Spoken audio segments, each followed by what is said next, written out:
viewers and subscribers, welcome to another episode of In a Week. I'm your host Sohaim. Today we're going to do a book review on this book called Japanese Traditions. The illustrations in this book are by Setsu Broderick, and the text in this book is by Setsu Broderick and Willamarie Moore. So now let's get into the book review. Setsu Broderick is the author and the illustrator. She grew up in a small country village in Japan in the 1950s. She has worked as a designer and illustrator in Los Angeles for over 20 years.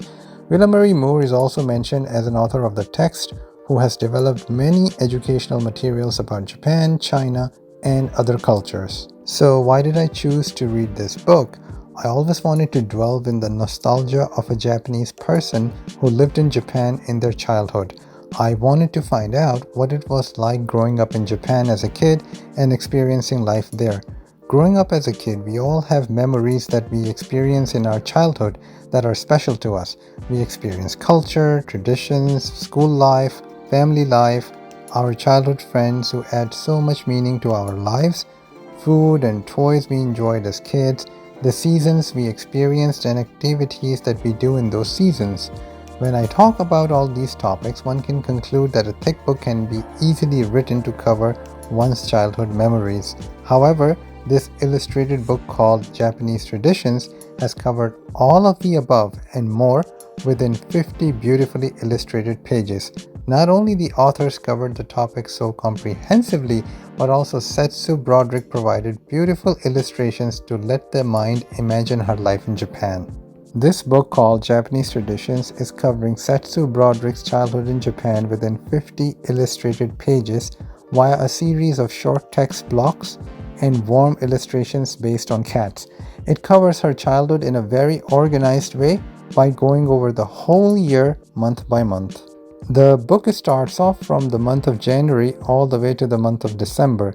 It covers all aspects of life of a child growing up, from food, activities, festivals, traditions, school life, and how they change from month to month.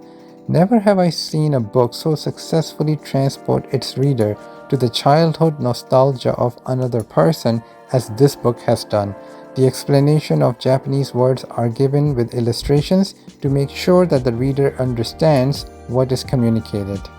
Even though this book is meant for children, I could not help my inner child from owning a copy of this book. Personally, I love good art and I love learning, and this book provided both. I thought that the organization of the information presented in this book is what makes it super impressive. I took my time to read this book simply because I did not want it to finish so fast. It is a kind of a book I will read over and over due to its delightful content. I also think that anyone who is fond of Japanese nostalgia will find this book amazing. If you like the content, please subscribe, like the video, and comment below. Help the channel grow. Thank you for watching In a Week.